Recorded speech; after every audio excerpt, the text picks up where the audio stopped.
Let's see. Check 1 2. Check 1 2. See if y'all can hear that now. Peace world. Peace world. What is going on? My bad about the audio. Peace world. Welcome to another Substantial Weekly. My name is Substantial. Glad to see everybody here. Thanks for tuning in.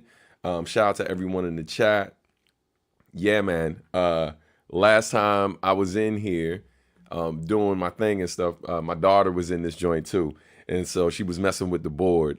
I looked down at the board. I'm like, oh, that would explain why nothing is working right now. But yeah, man, shout out to everybody tuning in. Shout out to some of the folks who showed up a bit earlier in the chat who I might have missed y'all at the top. Shout out to Green Face Kid. Shout out to Warpath in the building. Stephanie Gale. My man Paul's up in here. Uncrowned Otaku. C. Cruz. Kevin. Tommy Hackett. Who else we got? I think I got everybody. Did I get everybody? Hold on. Yeah, I think I got y'all. Yeah, 100%, man. I look down and she messes with the knobs. So normally most of the knobs are down with the exception of like 2 different sections. And every one of them was down just now. Crazy. Anyway, great to see everybody. Hope y'all are having a great day. A lot to cover today, man. And hopefully everything goes smooth. I got a link to send real quick while we do that. In the meantime, in between time, let us know where you're tuning in the world. Go ahead and drop that in the chat so we can know where you're watching. And if you haven't shared it with people in your network who might be Substantial fans, who might want to come and hang out, feel free to do that, man. And I've also been hearing cool things. I don't spend a lot of time on Reddit, but I've heard, folks have been sharing some of the things like this and other things with folks on different platforms. So I appreciate any of y'all who's been doing that. You know what I mean? Peace. What's going on, Gold? Peace, God. Good to see you, man. Thanks for tuning in. All right. Rain City up in here. That's what's up. Shout out to all my folks out in Seattle. Let's get this up here now. Let me make sure the folks in this other section know what's up real quick. Shout out to those of you who also joined on who joined the Discord as well. Man, we're going to talk about that in a moment.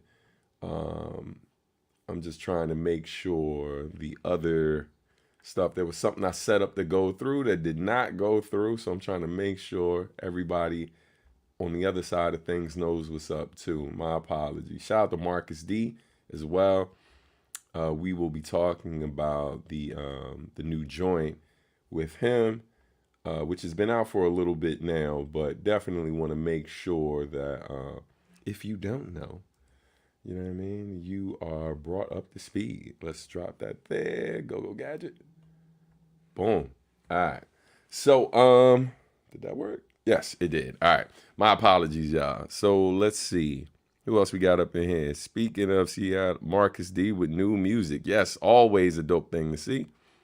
By the way, sorry I left so early last week, bro. Had to help someone out on short notice. Man, listen, we know all about that, fam. So you never got to apologize for looking out for other people. You know what I mean? So we completely understand.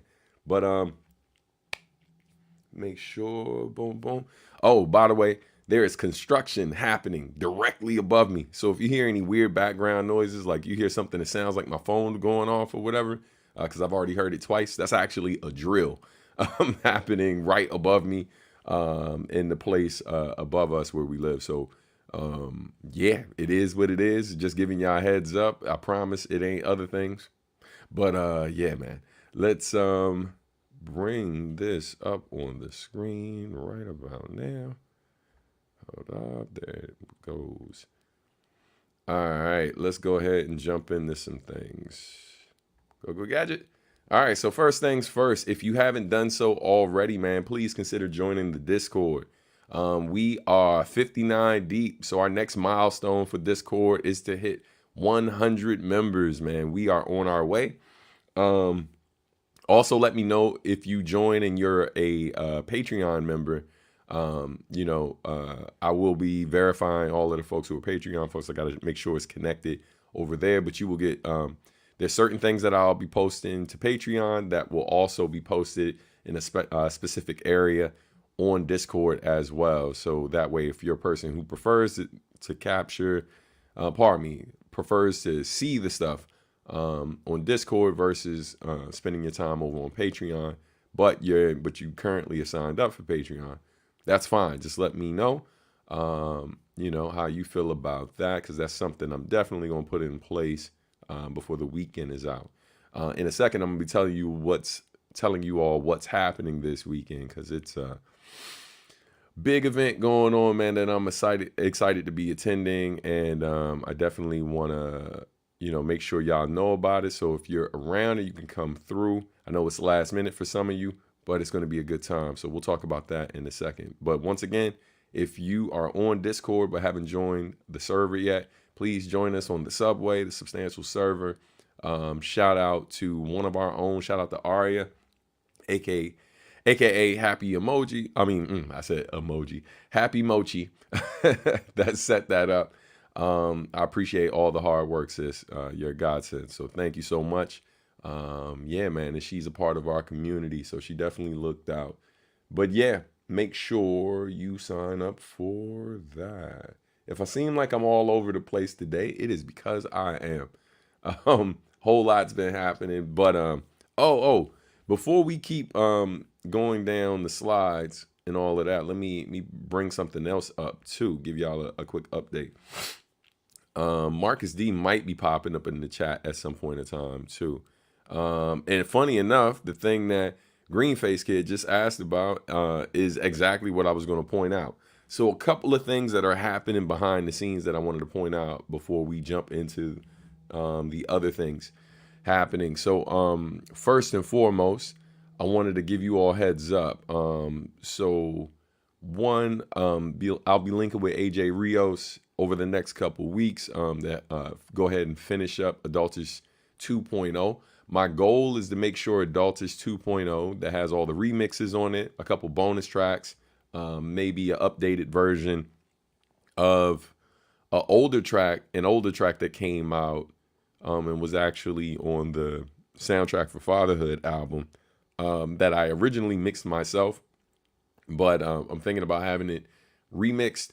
And when I say remix, I don't mean new beat. I mean like actual new mix of it by Tone Deaf with a few bells and whistles and stuff. So I'm thinking about just a few of the little tidbits we want to add to it before I release it. But the goal is to have Adultish 2.0 out by January. So I'll probably drop it exclusively on Bandcamp first. That will likely be in January, close to my birthday, keeping with a tradition I've done over the years where I've released several projects on or around my birthday. So planning to do that. I will keep y'all posted on that. So that's one of the things that's being worked on, is finally mixing and mastering the remixes that have all come through for Adultish 2.0. So look out for that. That's likely going to be January.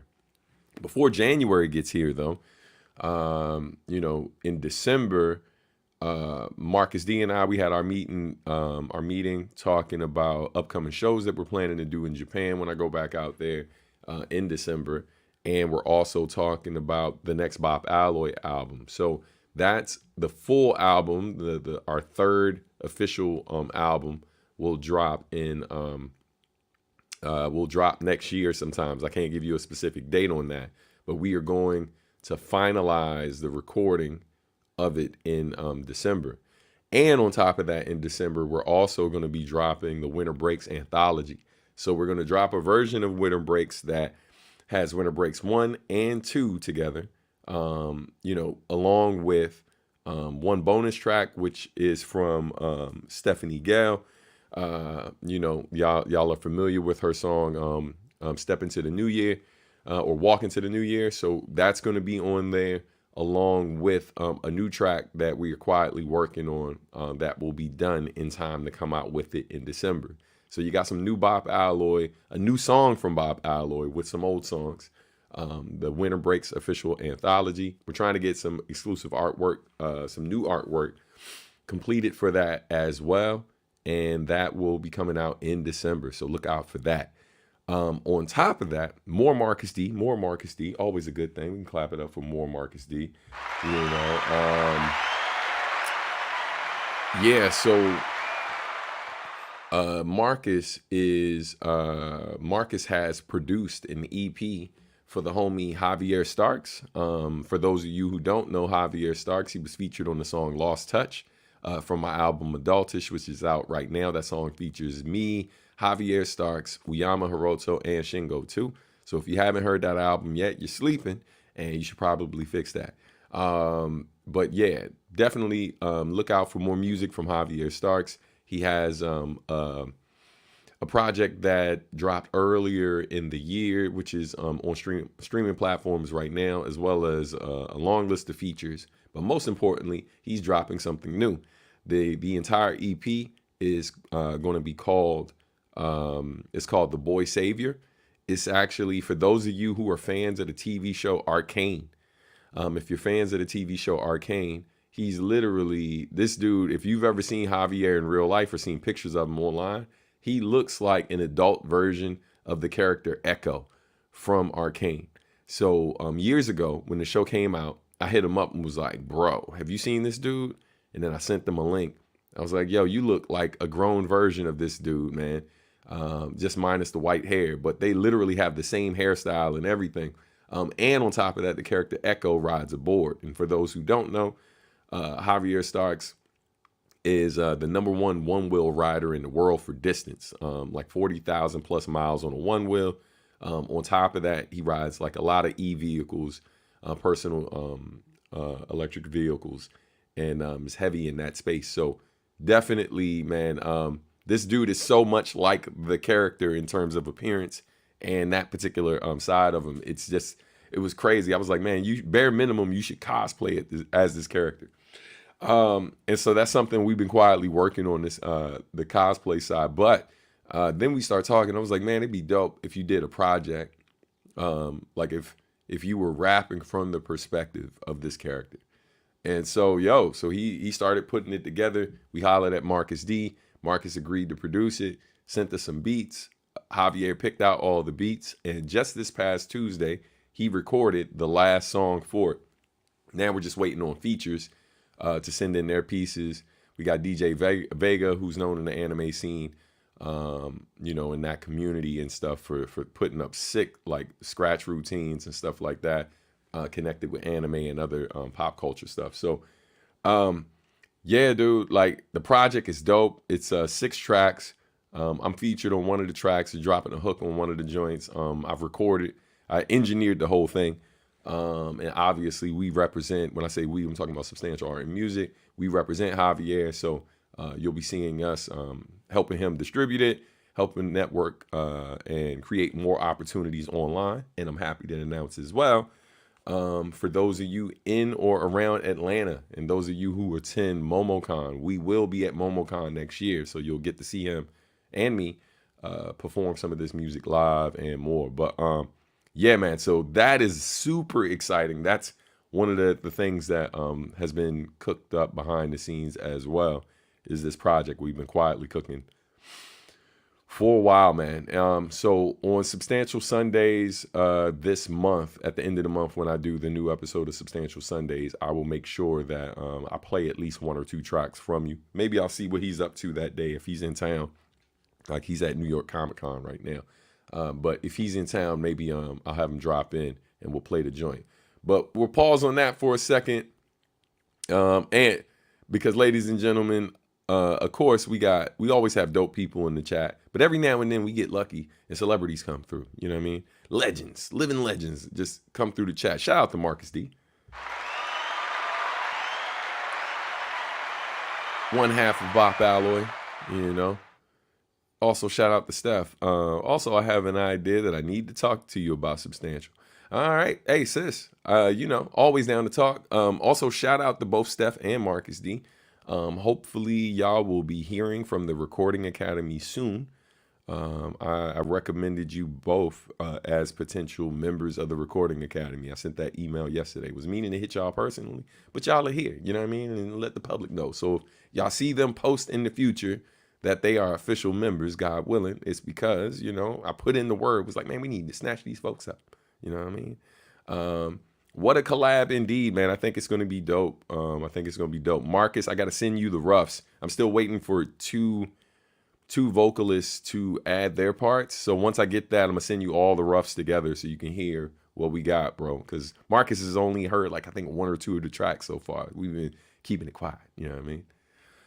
You still working with Millen sub. Hey, man, I love Millen. Definitely hoping to do more stuff with him in the future. Millen actually moved out to L.A. I do have to go to L.A. For some business. I got to film a music video out there. I got to call homeboy back. But I got to film a music video out there next month. I'm going to reach out to some homies. It's too last minute to do an official show. But if there's a show already going on and it's put on by some people I know personally or some people familiar with me, and if I can convince them to let me do a quick little surprise guest spot, maybe I'll pop up and do a little something. But I'm actually out there to film a music video for this video game related track that I did that actually Marcus D produced. So yeah, man, shout out to the homie Creative Mind Frame. It's a collab that we did over one of Marcus's beats, which is fire. And he built the whole video game around the album, which is crazy. Like, you can literally play the game on Steam right now. And it's called Level Up by Creative Mind Frame. So yeah, check that out, man. Your boy been busy. Ringo says, just passing by. Hope you're doing well. So have you all a great day, man. Same to you, fam. Ousted, what up, man? Good to see you up in here. Babe says, hello, everybody. Happy Friday. Shout out to all the new faces, man. I think part of our growth is because of the Discord thing, man. Like, people being able to pop up and stuff, you know, who typically we don't see here. So it's great to see y'all. And my apologies if you've been here before and I've forgotten, you know what I mean? But I'm happy to see you here. Yeah, man. You already know, sis. If we don't take care of family, who will? Yeah, man. Yeah, I'm going to send you those drafts soon, Marcus. I'll send you the ones that aren't missing any parts. I'll send you that ASAP. Because, yeah, we got to talk about the beat files and stuff like that. Because I'm going to have Tone mix it instead of me mixing it myself. I know you got a lot to do, so I don't know if you wanted to mix it or master it. But we'll talk about that offline. But originally I was going to talk to Tone.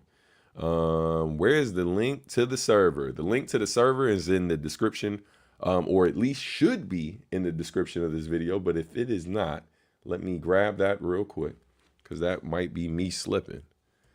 Boom, boom, boom. Hold on. Go Gadget. Got it. All right. So link to the server. Subserver. Boom. Shazam. Yeah. So yeah, man, as far as new merch, we'll get to that in a second. Love how much stuff you do for gaming, man. Did you ever predict you do so much music for video games? Always wanted to.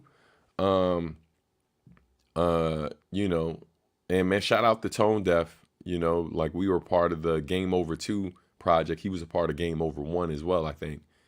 But the Game Over 2 project back in the day, I rapped over a track on there, which was like it was like the Transformers theme song, but like I think they had a video game at one point as well, and most of the music on there, instead of it being cartoon samples, was video game samples. And so then we did the EFAM project, and on that project we sampled the theme to Tetris, and it was just crazy how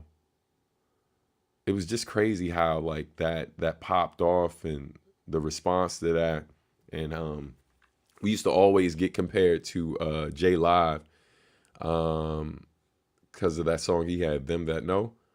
I think that's what the title is. But yeah, and it's similar where as he continues to rap, the pace of the beat changes. Excuse me. So yeah, man, what we did with the Line Drop song, it's a group called Extended Fam. This is my younger days, so just know that project is extremely explicit, extremely explicit, And there was a lot of stuff now that probably get you in some hot water for saying or whatever that was quite commonly said in hip hop music back then. But it was just basically the whole thing was like punchline, battle rap, like type stuff.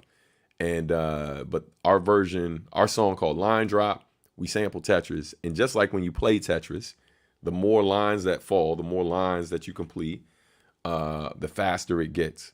So that's literally the theme of the song. Like we're rapping, talking trash, 4 MCs going back and forth, and the more bars we drop, the faster the beat gets.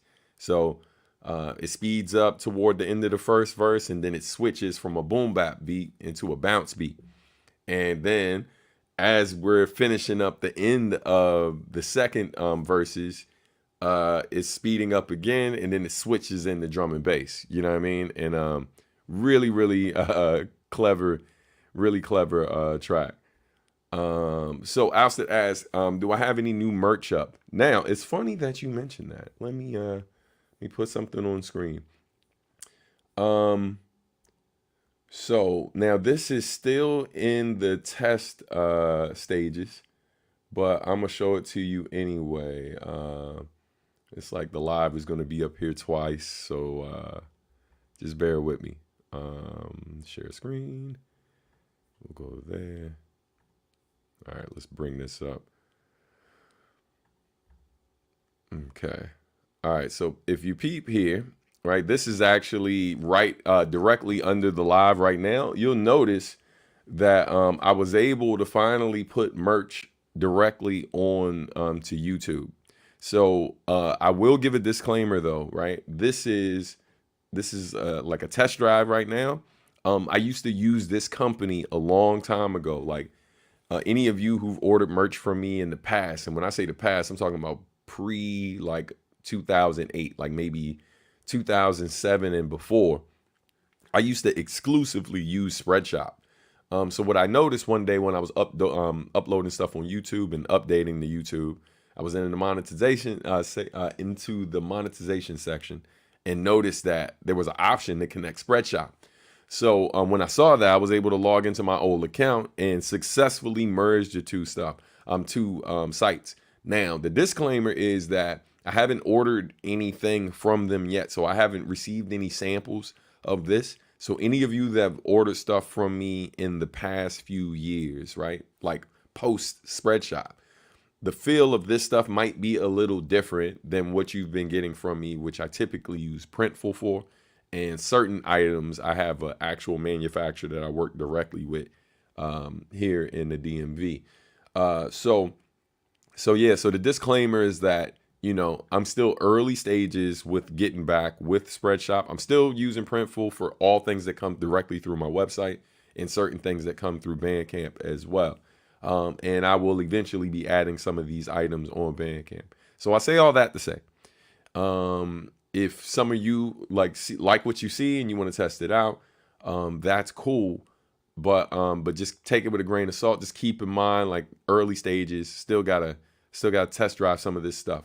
So you know, I know some of y'all are go hard. Y'all see it up. I didn't even take time to adjust the pricing and all of that. I just really was just checking to see if I can integrate it properly. I'm just keeping it a buck with y'all, telling y'all what's going on. I know some of y'all go hard, man, and support whatever I do, and I'm eternally grateful for that because a lot of artists don't have fans that do that. So yeah, but I will say this, man, if any of y'all want to test this stuff out, and like it doesn't have to be everybody, but some of the ones who were kind of like, hey man, I'm willing to work with you, see whatever. We can work together. Maybe like get like 2 or 3 of y'all like to help out with this. Because I'm about to I got to put in an order later today just so I can see what the quality is like of the stuff. But yeah, I'm just letting you know because it's already there. I integrated it before I was able to get all of the samples and stuff because it takes a while. But yeah, man, the beanie, we got beanies, we got hoodies, we got some tie-dye shirts, we got a lot of different things, right? It's pretty straightforward. I do have this new shirt too that just went up on there, and I gotta make sure it's on my official store as well. But it's some merch connected to this union the sun was born. I'm at a B-Boy Jam tomorrow, just vending. I'm just there to support the culture. We paid to set up a table out there, and there's a big B-Boy battle that's happening in Falls Church, Virginia. So I'll be there all day tomorrow vending and supporting the culture. Year the Ox is performing. It's going to be super dope. But yeah, man, so we got this shirt made that's based on a song from my first album called Be People. So I just designed the official Be People shirt. And I will show you that real quick before we dip. Let's see if y'all digging it. So let's go here. Y'all should still be able to see that on screen. It's going to switch up for you in a sec. Show more. Hold on. Share this tab. All right. So now you should be able to see what I'm doing. But if you go down here, you'll see merch that says Be People, right? Hoodies and all of that, and shirts and, the bag and stuff. But yeah, man, it's pretty straightforward or whatever. Just kind of a play on the title of the song, Be People, with the B scratched out. So for the B boys, B girls and stuff like that. But yeah, man, just a little something for the community, man. We ain't do anything super elaborate or whatever. It's just, I think people forget sometimes. I've always been a person that when I talk about hip hop, I'm talking about all the elements. Whenever I talk about the culture, I'm referring to all the elements. I'm a person that at one point in time used to practice all of the different elements. So I used to break when I was younger. Former graffiti head. If you've ever had me sign anything, you see my actual tag logo, you know that, like, you know what I mean, that hand style, like I actually did myself. Designed it when I was at New Jabessa Studio recording my first album in 2000. So that tag I've been doing for 24 years.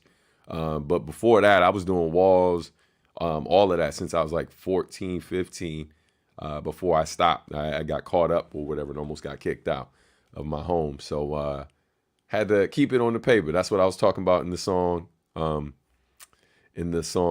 My Favorite Things. But anyway, let's get this back up on the screen. Let's keep it pushing. So let me see. Other questions. Yep. Once again, that's the Discord server. Y'all can sign up there. Go ahead, click that link. You're very welcome, babe. What is the best collab you did? I'll answer a few questions real quick and then we'll jump into the next thing. Best collab I've done. Of course, that's subjective. Some of my favorites. Since Marcus D is here and Steph is here, I'll talk about some of my favorites that I've done with them. I really love this new song that Marcus and I did, Room to Heal. But if I had to go back to some of our older stuff, if we go to Winter Breaks 2, which is criminally slept on. A lot of y'all don't even know. And I mean, fam, you got the right to like what you like. But yo, Winter Breaks 2, there's a track on there called Simpler Times, which is the final song on it. It's a song about my mom. Oh my God. Yeah, man. Definitely a really, really beautiful song that me and Mark, it actually features my mom. My mom, the chorus when it comes in, the intro when it starts and the outro of the track is my mom talking. My mom is 80 plus years old. So, yeah, man, I interviewed her on Zoom and took like certain segments of the questions I was asking her because I knew I wanted to write the song. But I wanted to learn more about what my mother was going through because I've always known, not so fun fact about my mom. My mom's mom, my grandmother, my maternal grandmother passed away before I was born. And she died on Christmas Day. So the whole point of the Winter Breaks series is to talk about different things that typically don't get discussed or music isn't made about, right? Like for when it comes to holiday music, because everything is just cheerful, right? It's the greatest time. It's the most wonderful time of the year, right? It's to help you with consumption, right? Help you go buy things to celebrate that time of year. But the fact of the matter is, man, people are making really hard decisions or really important decisions during that time of year. So when you listen to Winter Breaks and you see the different subject matter of the songs, right? Like we'll have some general stuff, and some lighthearted stuff, right? Because those things happen as well. But the song Simpler Times, like, my family's history, part of our family history is the fact that my mother's mother died on Christmas Day. So that's extremely difficult for her every year. Everybody's all happy and cheerful. But, one of the things I learned about my mother is that, she would intentionally wake up, a lot earlier than us, not just so she could prep the house and make sure food was ready. And sure, she did all those things too, but it was to give her time to mourn, right? Quietly alone, like to mourn alone so she didn't mess up everybody else's day. You know what I mean? Like that was tough to learn about my mom. Like the moment I learned that my grandmother passed on Christmas Day before I was born, that was hard enough. But to find out that for decades, my mom has just been quietly suffering every time that holiday comes up. And I think it's easy to forget that she lost one of the most important people of her life on that day. So that particular song is probably one of my favorite collaborations that Marcus and I have done. I don't listen to it all the time because it chokes me up every time I hear it. But again, man, highly recommend. If you have not listened to Winter Breaks 2, you definitely need to do that. We're gonna drop it as an anthology. So this year, for those of you who missed it the first time, you'll get to hear it, even though you can hear it right now. But that's a really important joint we did. My favorite joint that me and Steph has done, we've got a lot. I don't know if it's my favorite, but I would say a joint that we did that's a sleeper, that's really, really dope is Alone in the Rain. Alone in the Rain is definitely a dope one to check out. And then, of course, we got a bunch of joints, man. Me and Steph got joints. So do me and Marcus. But I'm gonna just stick with Alone in the Rain right now. I like doing B-sides, joints that y'all don't know about and oftentimes aren't talked about as much. So look those up. Okay, let's see. Boom, boom, boom. Oh man, thank you, bro. I appreciate that, man. If I order from Saudi, would it come to me from Saudi? It should. Obviously, I don't live there, and I don't have the ability to there's no way for me to know for sure. But every company, sorry about that, every company that I use, they ship globally. That's the whole reason why I signed up for it. So as far as I know, there haven't been any issues with people receiving it in other countries. I know that there's fans of mine who've bought stuff from Japan, from Australia, different parts of South America, Canada, etc. So I'm pretty sure it should be able to get to you, but I don't know for sure for obvious reasons. That's fire. Definitely going to cop that hoodie and Scully. Man, thank you, family. I appreciate it. Joshua McGee, everybody. Peace. What's going on, brother? All right. I still got to cop some merch from the store, but I definitely happy with my little collection so far. No doubt, man. I appreciate you, brother. Y'all, that beanie's fire. Thank you. Don.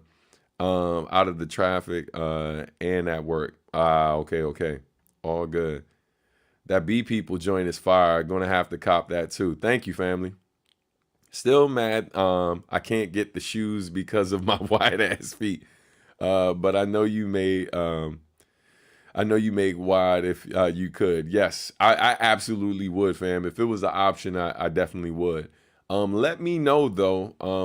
Marcus D and I are talking about doing some exclusive shoes for when we drop our next album, when we do the Kickstarter campaign for it. That's if we go that route.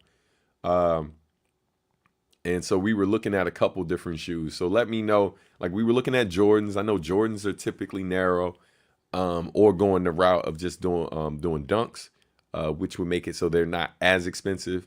And I know dunks are typically a bit better for people with wider feet. Dunks are some of my favorite shoes in terms of comfort too. So yeah. Take care, everybody. Talk to you soon. Sis, love you. Talk to you in a bit. Peace, peace.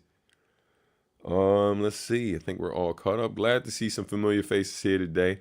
God bless you all and your families, man. Likewise, man.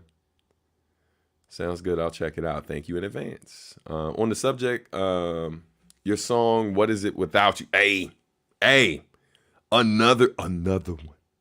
Another one. Yo.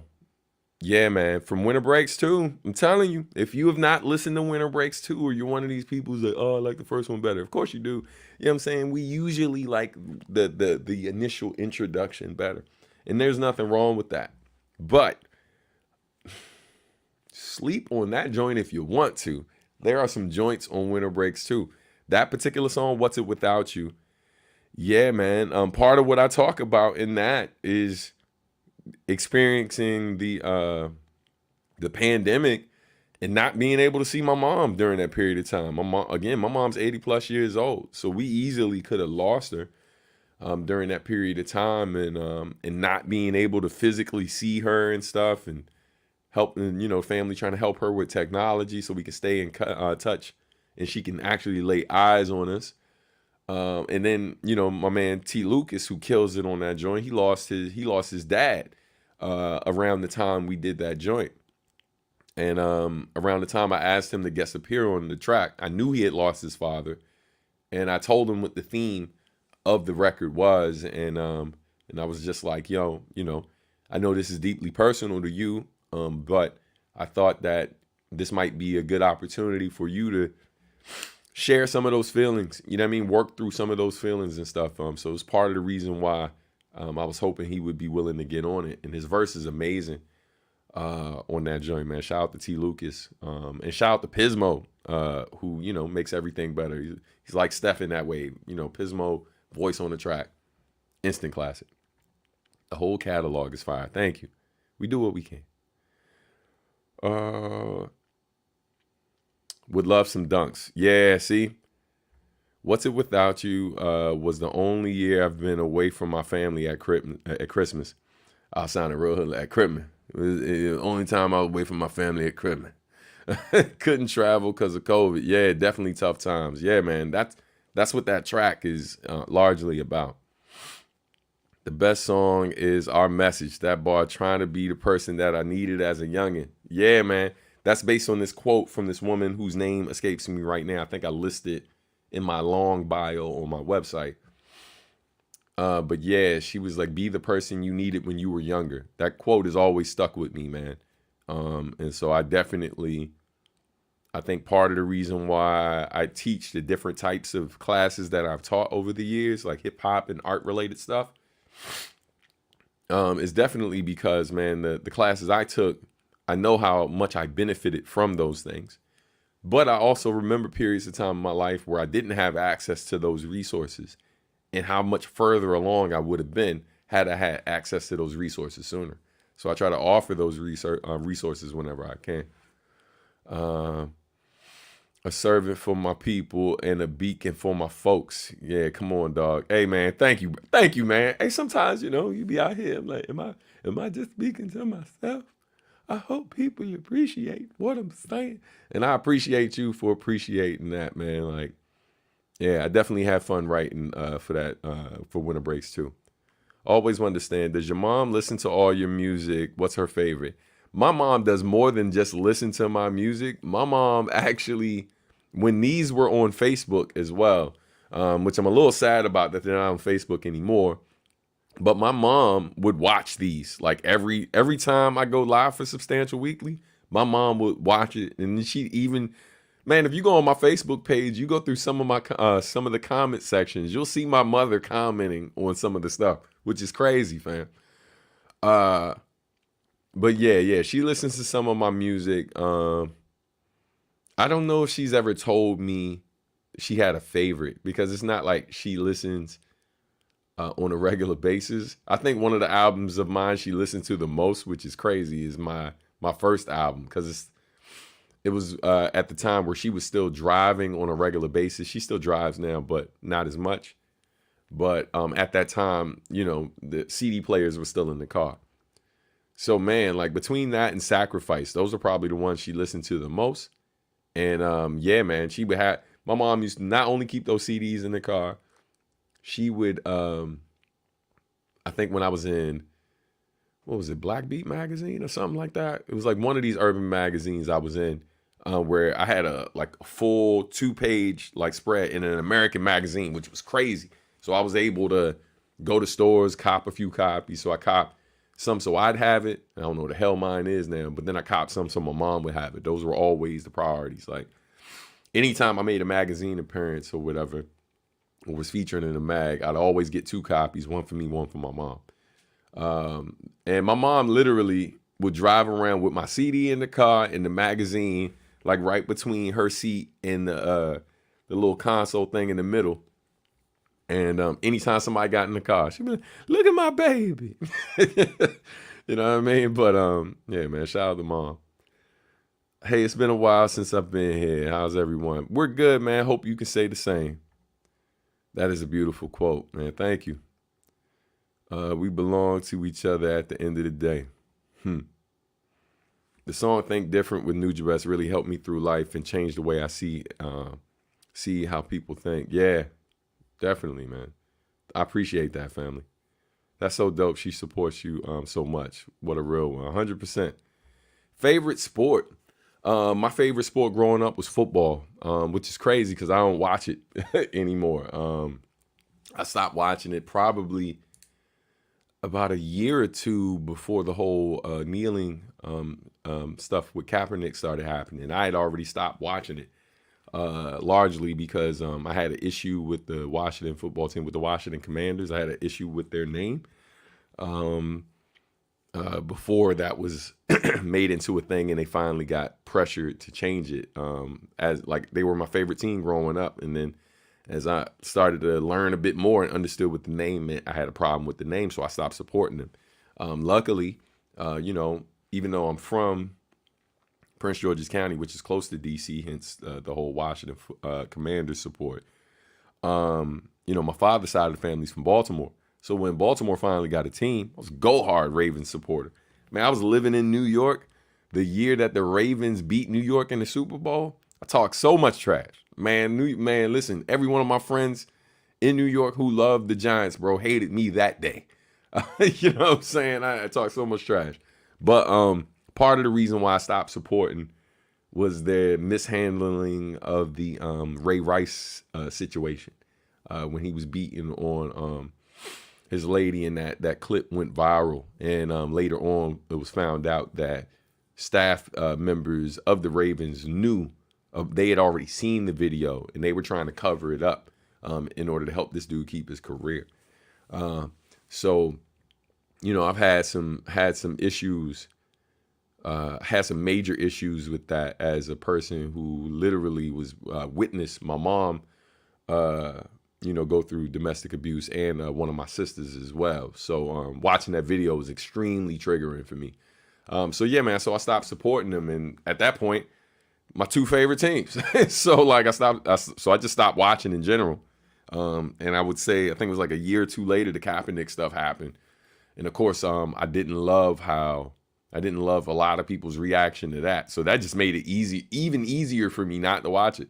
So it's super tough, man. I think last weekend was the first time I seen as much of a football game as I did, and that was because I was hanging out with Cash and Sherm the barber. But yeah, my wife says all the time, she'll hear about football games or see an advertisement for it, and she knows how much I love football. I play tight end, and I play strong safety in high school. And yeah, man, super football fan. So yeah, that's my favorite sport, but I don't watch it. My favorite sport to watch now, though, is basketball. Following the WNBA finals right now, rooting for I mean, I'm not invested in either team that's in the finals right now. Because, I'm from the DMV, so, go Mystics. Mystics are trash right now, though. They're not doing so well. They didn't do well this season. But when I went to see them live, they were playing against the Lynx, who are in the finals right now.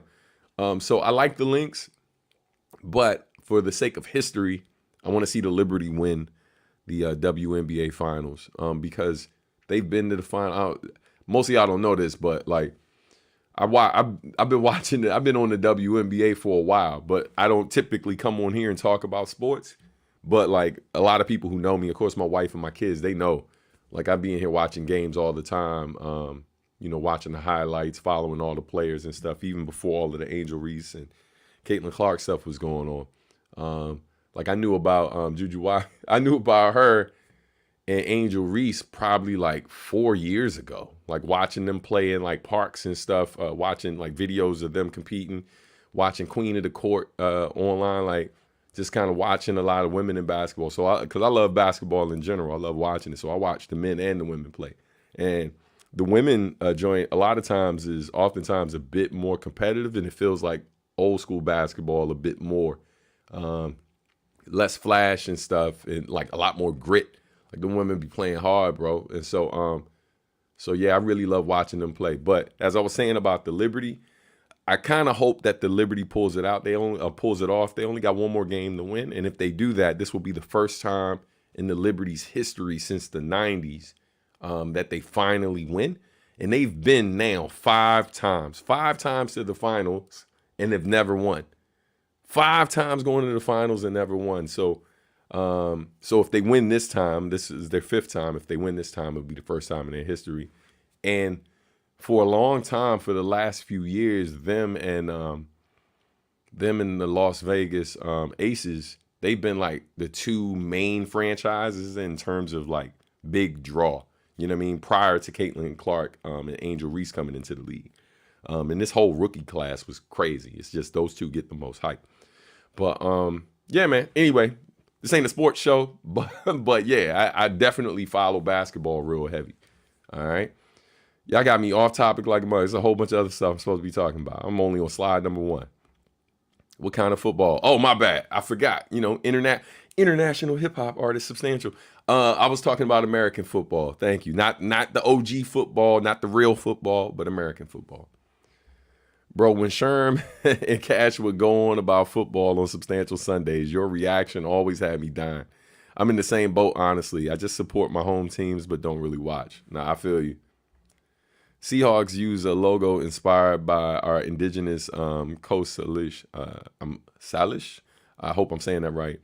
Art, and it's popular in our tribal communities. I hate the Redskins name. Yeah, man, it was a terrible name.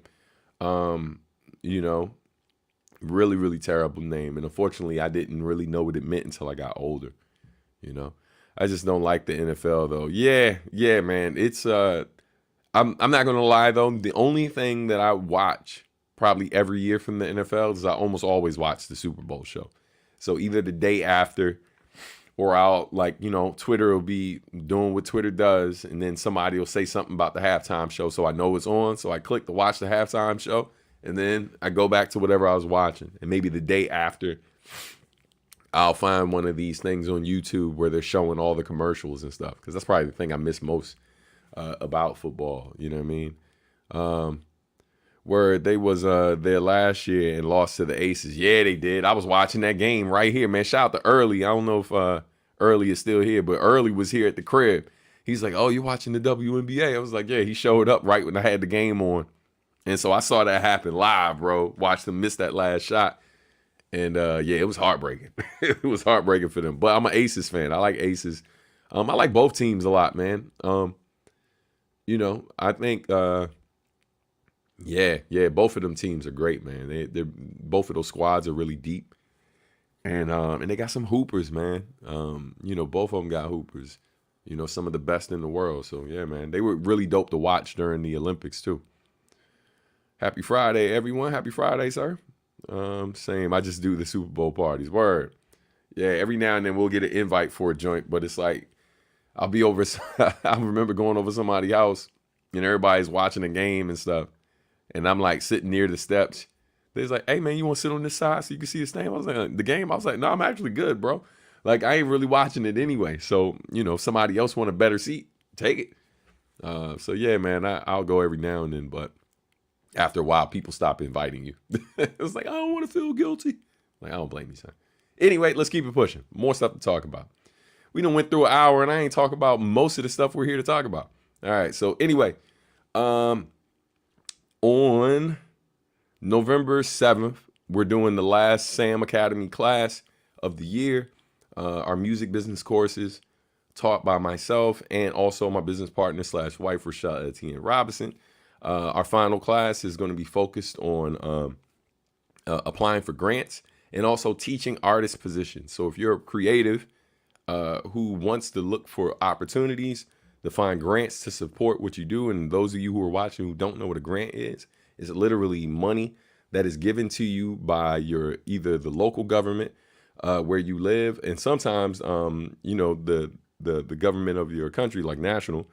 There are national grants as well. And it's money that you do not have to pay back, but it's based on artistic merit.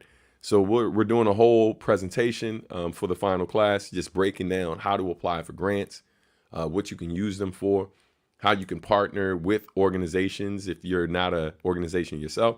In some cases, you can partner with nonprofit organizations who typically get larger grants. So we talk about that, talk about how to apply, talk about a few that are based in the area. And then we'll also talk about like teaching artists opportunities, whether they're local, and then some of them that are international. As you've seen, you've seen me travel around the world, not just to perform, but also to go to other countries to teach and do speaking engagements. And a lot of that is through local opportunities with local organizations. And some of it is with organizations that are funded by the U.S. government. So definitely, if that's something you're interested in, the final class is on November 7th. For those of you who are in other parts of the world or other parts of the country, because we teach these classes in Falls Church, Virginia. If you're interested in attending one of the classes, but can't make it in person, you can absolutely do an online class. You can do this last class online, or you can take one of our past classes from the last year that we've taught in person and online. So some of the stuff is pre-recorded. In the case of the few that weren't as popular, but maybe one you're interested in, we can schedule time for you and actually do the class live. So that way you can ask questions on the fly instead of emailing them in. But yeah, man, if that's something you're interested in, go to Crescendo Studios, va.com/Sam-Academy. All right. So that is going on. Next event, this one right here. Ladies and gentlemen, tomorrow, Substantial Art and Music will be doing a pop-up shop. We'll be a vendor at Unbreakable 4. It's actually the biggest b-boy battle that happens in the DMV. I will be vending there. Also in attendance will be Year the Ox, I believe, is performing. Shout out to the homie DJ Flag. Y'all saw me post pictures and video of me and my time in Kathmandu. He was actually the DJ while I was in Kathmandu. He's going to be one of the main DJs at this battle, and he's one of the more notable DJs in the breaking world. In fact, a lot of you may have seen him DJing at the Olympics during the breaking competition. So shout out to DJ Flag. He'll be there. My man DJ RBI, who a lot of you are familiar with from songs like Make It Home, 1580, and he was also doing the cuts on the New Balance with me and T. Lucas. So yeah, man, shout out to him. He will be in attendance as well. And many others, man. A lot of breaking crews, a lot of b-boy crews and b-girls from around the country are all coming out. And some from Canada as well, if I'm not mistaken. I think a crew from Toronto's coming through.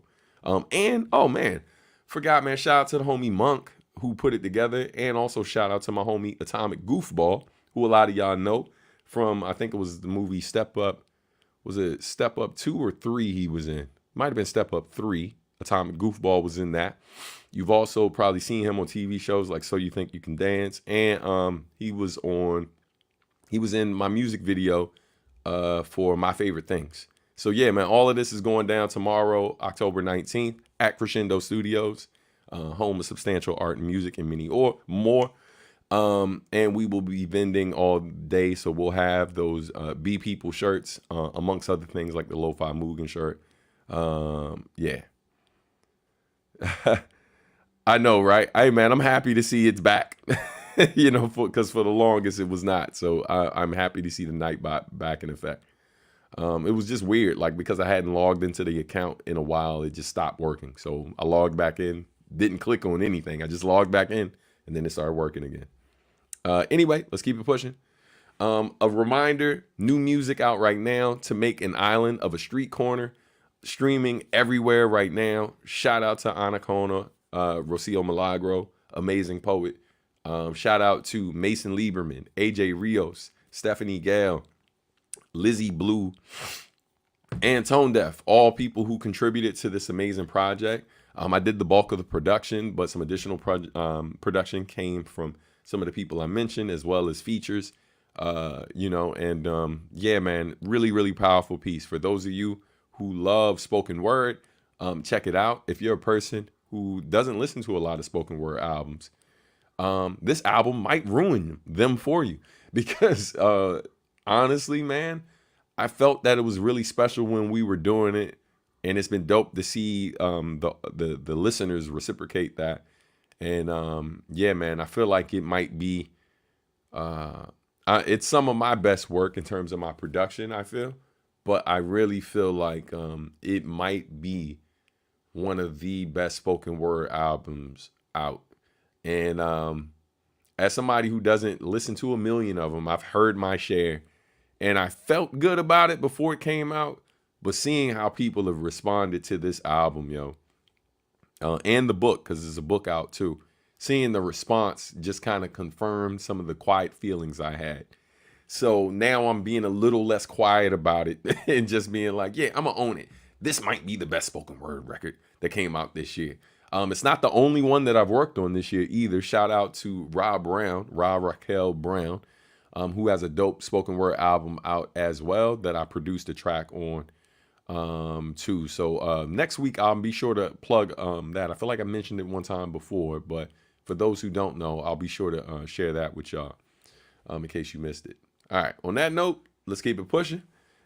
All right, we're getting close to the moment that a lot of you are here for, which is talking about this new track on Marcus D's album.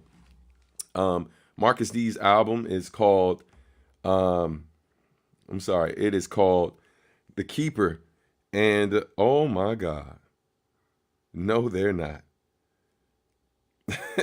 I hate phones sometimes, man. I went on here for something else, and then I see something ridiculous pop up. Apparently, for those who don't know, this just popped up on my joint. Yeah, man, it looks like Ralph Macchio, Jackie Chan, and some kid named Ben Wang are doing Karate Kid Legends, and that's going to be in movie theaters on May 30th. Anyway, shout out to those of you who are fans of the Karate Kid universe and the TV show Cobra Kai. You know what I mean? So excited to see if that movie's any good. I know that last Karate Kid movie was fire. But yeah, man. All right, let's talk about this project with Marcus D. I was grabbing my phone strictly to cue up the music, but then saw that announcement. And as a fan of that franchise, thought it was pretty cool. So let's see. Let me type this in, make sure I had the joint up, and then it disappeared. So let's get this up here. All right. Already got the lyrics queued up. There we go. Roam the Hill. Okay. All right. Let's make sure we are good.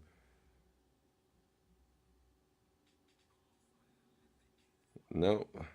So song's queued up. I'm just making sure it plays to the right place. Hold up. Sorry, y'all. Did it disconnect? Y'all watching me go through all the motions right now. All right. Yes. All right. And we're back. Dope. Okay. So song is ready to go again. For whatever reason, it disconnected. And let's get ready to start Anatomy of a Verse. So For those who don't know, if you've never seen these breakdowns, but Anatomy of a Verse is basically when I take time to break down verses. Now, I've done it a couple times during the lives, and I still have yet to separate and do separate videos for a lot of the ones that I've done during the lives. So I'm gonna get on that and make sure I get back to posting up those individual ones. But I've done breakdowns of several of my songs and stuff, like Say Less with Funky DL. I did Blessing It. I did the New Balance, and I did a few others during the live. So we're going to get back to doing those. As y'all have been paying attention, I've been a bit more active on YouTube over these last few weeks / months. So we're going to keep that energy going.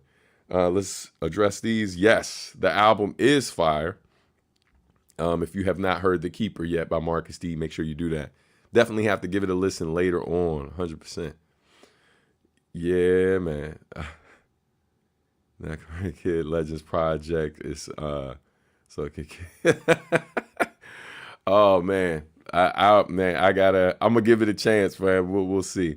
Anatomy of a Verse shows normally take about 2 hours start to finish. A blessing indeed. Yeah, man. And that's why I was kind of hesitant to really keep doing them during the lives. But if I don't at least keep it going during the lives, then it might not. I want to keep doing those. I enjoy doing them, and it's one of them things. Like, man, I'm at this point in my career where it's like, hey, man, I'm not sitting around and waiting for other people to make content around what I do. And I mean, we're seeing it with Ka. We're seeing it with a lot of MCs who pass on. People who easily could be talking about all of this stuff.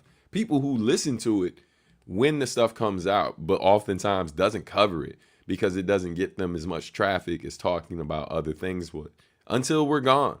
And then all of a sudden, there are all these wild takes that they never shared ever before. Now people are like actively like, yo, this person, that person.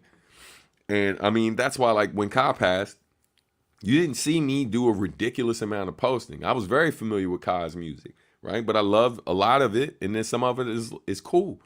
But like, I listened to it, like, you know what I mean? I contributed to the streams like anybody else who knew about this dude. And then, revisited the catalog and realized it was an album I hadn't heard and added 2 of those tracks to the playlist, you know what I mean? My condolences to his family and other people who were, huge fans of him. He was dope for sure, man. But yeah, it's one of those things, man. Keep that energy, fam. If you ain't give a damn about it when folks are alive, don't pretend like you do after the fact, just so you can capitalize. It's the whole social capital thing, right? Like, people try to capitalize on the moment. There are some people who are really, truly affected by it. Let me be clear on that. But there's a lot of people in a position to bring more attention to some of these people who they're quote unquote mourning. And oftentimes don't, you know what I mean? Until it's beneficial to them in a different way. So me doing these is really for y'all, right? It's for the people, the hardcore folks who don't have to be told to check out something new from Substantial. It's for you, you know what I mean? So,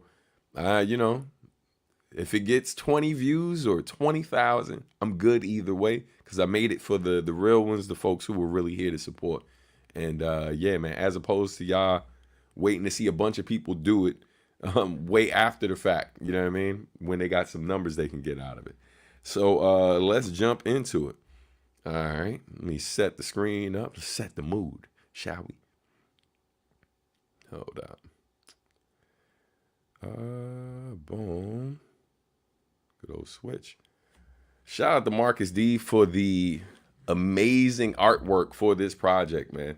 Marcus, if you're still around, you can let them know any details that I'm leaving out. So please drop the artist name. I believe Shuhei did the art. Yeah, let's get ready to play this track right now. All right, so lyric breakdown is about to happen. It's incoming. Here we go. We'll get those lyrics up on the screen. Okay, track queued up, volume. Okay. All right, quick check. Y'all let me know. Oh, see, I had the artist wrong. So look, about to play the music. Y'all let me know in the chat If it's coming through, I'm gonna just play like a quick second of it. Y'all confirm that y'all hear that, and then after that, we'll jump into it. All right. So I just played a quick second of it. Y'all let me know if y'all heard that. Let me get a thumbs up in the chat if that came through. All right, dope. Got the audio. And put this up on the joint so y'all know who did the cover art. Boom. Thank you, Marcus. And also, before we start, quick reminder. If you want to support the channel, you can do so by dropping something in the super chat. So any questions related to this particular project, if you want to make sure I don't miss it, you can use the super chat. Or you can, other ways you can contribute to the channel. You can do so via Cash App, Venmo, or PayPal. Never mandatory, always appreciated. But if you have specific questions that you want to make sure that I don't miss during this period, please use the super chat feature. Doesn't have to be in a ridiculous amount, but like it's just a way it highlights the question so it's easier to see. Otherwise, I'm gonna have to scroll back and it's gonna add a lot more time to the video. But yeah, let's bring this back up. Okay. Where is the thing? There it is. All right, ladies and gentlemen, boys and ladies and gentlemen, boys and girls, it is time for Anatomy of a Verse. Yeah. So welcome, peace. My name is Substantial. Welcome to the channel. Welcome to Anatomy of a Verse, where I take time to break down verses from songs of mine throughout my career. So today we're talking about the song Room to Heal, produced by my brother from another mother, my man Marcus D. Marcus D is the main producer, is the only producer for the group Bop Alloy, one half of Bop Alloy with me. And yeah, man, we've made a lot of great songs. And this new song, Room to Heal, is from his new album, The Keeper, out right now on all platforms. So today we're going to jump into the track. We're going to go through. I'm going to break down everything from both verses to the hook, all of that stuff. We're going to break it down right now. Let's get into it.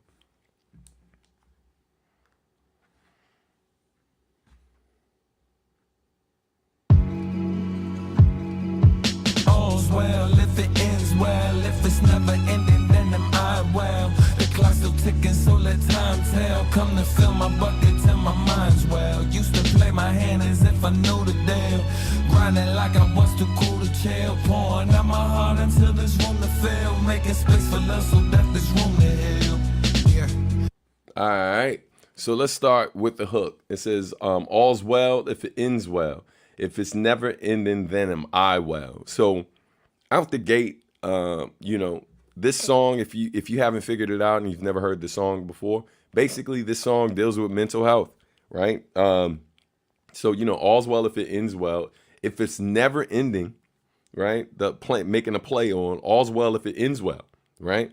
But in certain instances, there's certain things you're experiencing that, like, you know, they don't feel good to you. And you're hoping that this pain or the suffering you're going through will end at some particular point. But, you know, it's like all's well if it ends well. But if it's never ending, then am I well, right? If I always feel this way, if that pain never goes away, how well am I, right?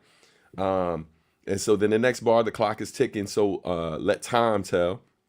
Come to fill my bucket till my mind's well. A play on a well that you go to get water. Right. And me saying, come to fill my bucket. And then, you know, after that, used to play my hand as if I knew the deal, grinding like I was too cool to chill, pouring out my heart until there's room to fill, making space for love so that there's room to heal, you know. And again, man, just really just touching on, you know, at the time I wrote this, you know, I talked to Marcus, man, after I wrote this.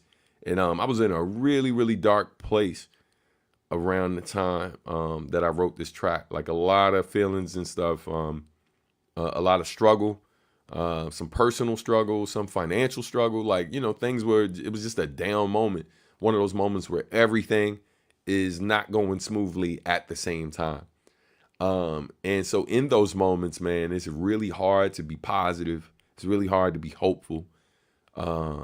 and so you're really just clinging to a lot of the people around you, and hoping that you don't bring them down with the suffering you're going through, but you're also hoping to find some light at the end of the tunnel, and hopefully some of those people can help you get there. But it's a slippery slope, right? Because I'm lucky in that, like, I got a home that I share with like 3 beautiful women, right? My wife and my 2 daughters. And so a lot of times I'm able to find light in them. And it kind of gives me energy to live on, to push on, and all of that when I'm down. Cause like when I say I get down, I get really down, right? I've had like thoughts of hurting myself and things like that. These are things I've dealt with throughout my life. And I know that as somebody who's dealt with these type of feelings, that like, sometimes they come when things are really, really bad. And sometimes even when things are going well, like something will cross your mind and make you feel like that. So this song is really, I don't make a ton of these type of songs, I don't think. And I could be wrong. but yeah, at the time when I got the beat from Marcus, I knew that I wanted to really touch on a lot of the feelings that I was going through at the time. So on that note, let's keep it pushing and get back to the first verse now.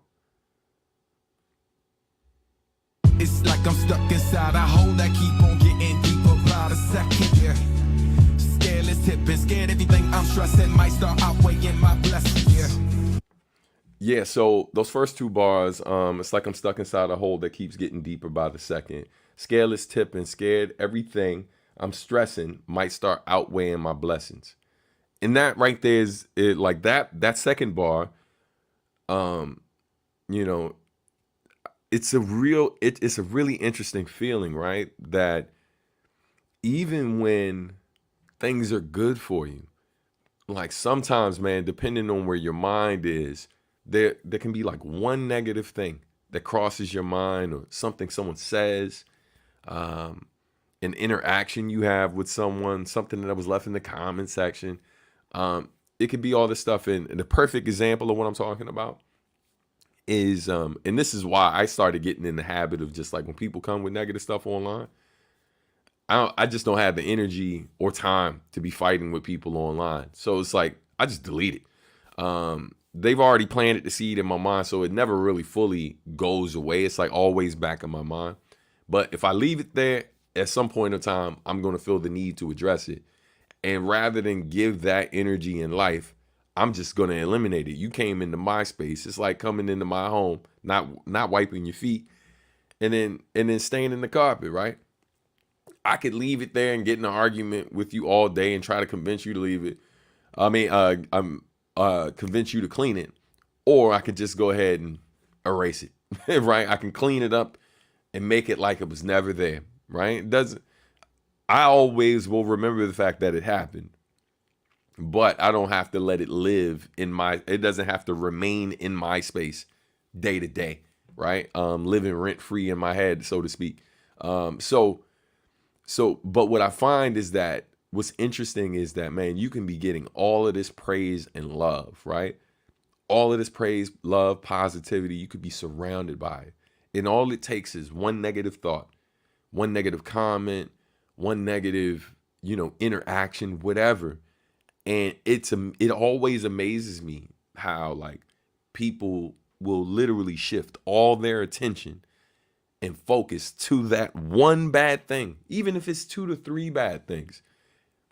That stuff could be surrounded by a sea of positivity, a sea of blessings. And so many of us get dragged into this negative place by like 1 or 2 bad things, and or comments or whatever. And so this is me really acknowledging that, right? Like, because I've dealt with that. I think I do a pretty good job nowadays of not getting dragged that way. But it's something that I think a lot of people still deal with, man. And I know sometimes, I have my moments where I'm feeling weak and I just can't let it go, right? And that's something I'm always working on, and I'm encouraging other people like not to let it get the best of you, man. Shout out to my man Dave, who always says, where it's too much love to hate, right? And there's a bar that I have that's similar, and it was before we knew each other. I had that bar, and so he heard me spitting it, and he was like, "Oh man, that's like my phrase, bro. Too much love to hate." And yeah, man, just really acknowledging and really showing love to the people who showed love to you and lift you up all the time, and that not letting yourself be consumed by this small amount of negativity that is literally dwarfed by the amount of love you're surrounded by, right? And remembering that. And so scale is tipping. Scared everything I'm stressing might start outweighing my blessings. That's what that bar is about. Let's keep it going. Putting on a strong face so my fan don't doubt me like I doubted myself. Yeah. Scared to show my true face too late. Pray I don't let down myself. Yeah, yo, listen, that bar, scared to show my true face too late, right? And then the bar before, putting on a strong face so my fam don't doubt me like I doubted myself. That, man, like, there are a lot of different moments that come to mind when I wrote those, when I wrote the bar, but like one moment in particular is like throughout all the George Floyd stuff that was happening. And, you know, and I was definitely posting a lot more about what was going on and stuff. And some of y'all might notice, like, I haven't really been posting that type of content in a while. And what I realized is when you're somebody who actually cares, not someone who's doing this and, you know, just kind of a troll or whatever, or engaging in this type of stuff because that's the only way you can get attention. But when you're someone who cares, someone who does certain work outside of posting on these online spaces, you're somebody who's like working with young people day to day. You're somebody who's been in situations where you're harassed by police and it could have potentially ended in violence. Like, these moments they weigh on you, fam, and they're really, really heavy. And so during that period of time when all this stuff was going on, there was a day that my wife had to take the kids out somewhere. And I was really down, really down. I'd been like going back and forth with people online all day. People who literally just spend their day just trolling people online and justifying the murder of people because they really don't like these people. Not because, you know, they actually care about what was done right and wrong in the situation. But truly, the reason why they do this is because they really don't like these people. In this particular instance, just to make it clear, I'm talking about the people that they don't like are black people, right? And so, oftentimes when you see people like trying to justify, these are sometimes people that in the same breath claim to be pro-life, like somehow that only applies to children and unborn babies. Right? But claim to be pro-life in another post while justifying murder in a different one. It's just interesting how that works, right? And so, you know, and I'm a dude that, like, because I'm not a person who shies away from disagreements or awkward conversations or things that might make people uncomfortable. I'm forced to be in those situations every day just because of where I was born in the world and what I look like. So as I've gotten older, I've learned not to shy away from these tough conversations because people oftentimes are not taking my feelings into consideration already. So why the hell do I need to be tiptoeing around these things all my life when that doesn't help me? But yeah, man, all the battles I'm fighting online, awkward conversations, the amount of text I'm getting from people just checking in on us and stuff like that. Yo, my stress level was super high. So my mom, not my mom, so my kids and my wife, they were stepping out, and I kind of reached a breaking point. And so I thought they were gone, and I was in the kitchen like putting dishes away or something like that. And I just had a breakdown, like, you know, tears, snot bubbles, just the ugly cry, the really, really ugly cry, to the point where I was literally just sitting on the kitchen floor for several minutes. In the midst of me having my moment, I didn't know that they came back in the house. So my oldest daughter like walks in the kitchen and sees me like this. And I don't think she's ever seen me like this. And she didn't know how to like, I thought I caught a glimpse of her, right? Like, cause I felt like somebody was there. But I didn't hear until like the door, I guess it closed. My wife was still by the door or whatever. I didn't kind of open my eyes until I guess she was walking off. But yeah, like she had told, my wife would talk to me, I guess, later and stuff, and was just really, it was a rough moment. You know what I mean? And then trying to explain to your child like why you're feeling this way and what's going on, and they see what's happening, but they don't fully grasp like how bad the situation is and why you're feeling like that. So like putting writing about these type of things and putting these feelings, I don't always go into every detail. And this is a conversation I had with Truth from Godzilla, where he was like, nah, bro, you need to, it's like, I feel like you're talking around the thing. Just say the thing. And sometimes I think there's power in not giving every detail of the one thing you're talking about. While in certain moments it can absolutely speak to a certain demo, right? A certain group of people. In this case, it would be other Black people who felt the exact same way. But the importance of me, like, just talking about that whole so my putting on a strong face so my fam don't doubt me the way I doubt myself, right? I know that that's not exclusively a Black feeling. I know that other people feel like that. And so in this particular instance, it wasn't so much about me. This was more than me just doing it for me or like one specific community. This was really like, yo, I know we all have our thing where we feel like that in these moments. Man, woman, whatever, and I know there's certain people who don't like when artists do that. They're like, nah, bro, say what you really mean. I'm like, nah, in this particular instance, I know what feeling I felt that made me say this, but I also recognize when I was going through those feelings that I'm not the only person who feels like this. And I know that people who look like me aren't the only people who feel like this. And sometimes what brings us together and keeps these negative attacks and different things happening to certain folks is when we can identify that, like, yo, this thing that you're going through in some ways, it looks differently for other people, but they experience it. Doesn't mean that when you see a person who's from a different background, you should then come out to them and be like, nah, bro, I know exactly what you feel. I'm like, no, you don't know exactly what they feel like, because the thing that I was experiencing in that moment, these are things that might not be the case for certain groups of people.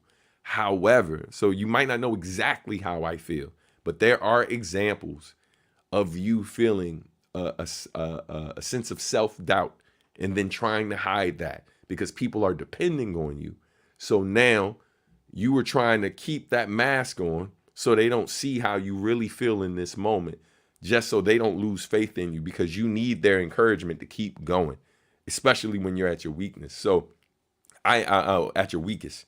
So, yo, again, not a lot of bars in that moment, but definitely a lot of thought and feeling that went into writing that. You know what I mean? So anyway, let's keep it going.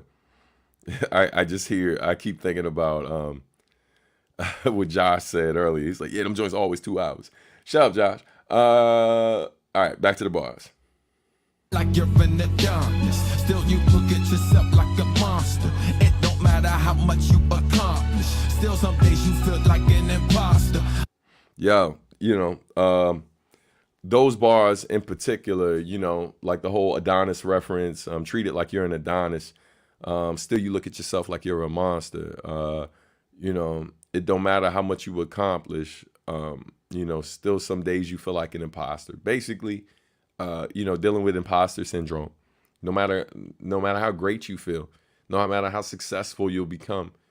I think there's a quote, I don't know how exactly the person worded it, but saying something along the lines of,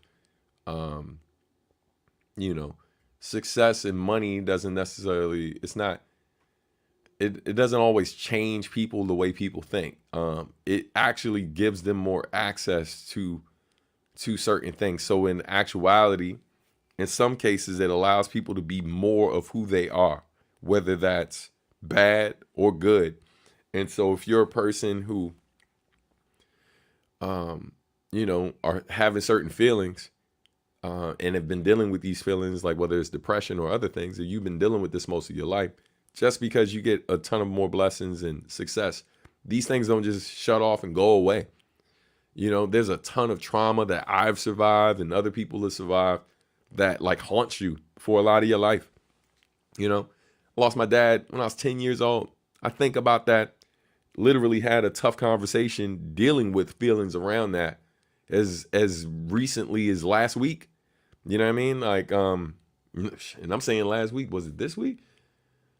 If it might have been this week or like last week, but my point is these things, you know, don't really go away. And then no matter how successful you are, there's still moments where you question if you even deserve the opportunities, right? And so, yeah, man, you know, imposter syndrome and all of these different feelings, they're not feelings that are that go away easily. You know, let's keep it going. Just trying to get right in spite of what we're left with in this life. Yeah. Change my outlook when I get a little more insight. Yeah. Raise my standards, still they telling me to sit tight. Yeah. Need another spark to ignite my soul. They say, oh. Yeah, man. It's trying to get right in spite of what we're left with in this life. Change my outlook when I get a little bit more insight. Raise my standings, though they're telling me to sit tight. Need another spark to ignite my soul. You know, and typical substantial light at the end of the tunnel, recognizing that, you know, in spite of all these challenges, like trying to find a way to push through, trying to, you know, it's funny that second to last bar, raise my standings, though they telling me to sit tight. That particular bar, I'll hone in on that. There was an actual conversation I had with a family member where, you know, I was just kind of talking about the challenges of, you know, making it to the next level, right? And I'm not talking about like me as an artist being signed. Next level for me has very little to do with just like the music biz. I'm just talking about like next level financially, right? Like putting my family in a better position long term. You know what I mean? Different things that I could put away. You know, I got a daughter who's 2 years out of college and other things. So I'm thinking about these things. But I remember having this conversation with her and then also being like, you know, sometimes though, you know, I look at the life we've built, and my bad, man. I didn't know the ringer was on. But anyway, basically this whole that killed my train of thought, but basically where I'm going with it is that, you know, we have these moments where you realize at some point that like, yo, you've come a long way, right? So I think you start to grow content with where you are because of all the great things you've done and the people around you, and for the most part people are happy. So it's just like in that moment you're like, maybe I have enough, maybe I've done enough, right?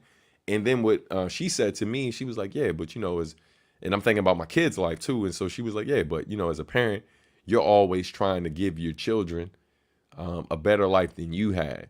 And then I looked at her and I was like, you do realize my kids have had a better life than I've had for their entire life, right? Like in terms of what my childhood looked like.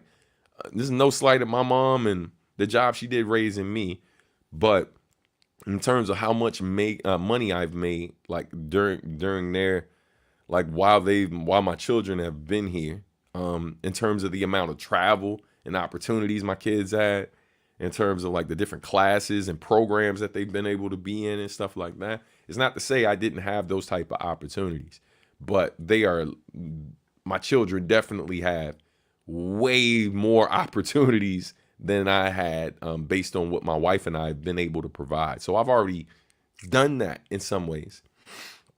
So what I was really expressing to her is just like, yo, you know, when I say that line, raise my standings, raise my standings, though they telling me to sit tight, right? Like this feelings of like, yo, you're good. You be content, be grateful. sometimes you mix gratitude with like contentness, right? You can be grateful, but still feel like, yo, there's still more to do. You know what I mean? But like appreciate the moment and where you're at while also acknowledging there's more to do. And so that's what I constantly got to remind myself. And so I thought long and hard about the conversation I had with that family member. And I was like, yo, I see what she's saying, but I still got to find a way to acknowledge that I've already done these things to a certain extent. And I've done more and accomplished more than a lot of my ancestors and family, who raised me in some ways, right? Not all, but in some ways I've done that already for my children. So now I just got to find other ways I can keep building on that while I'm still able to, right? But yeah, that's what those bars are. So we'll let the hook ride. Yeah, apologies on the phone, man. I got this joint. I know what I need to do. I thought I had like the ringer, all the stuff was off. And so clearly I'll be editing that out of the joint. But it's in airplane mode now because the audio is hooked up, so the audio for it will still come through even though the ringer's off. So here we go.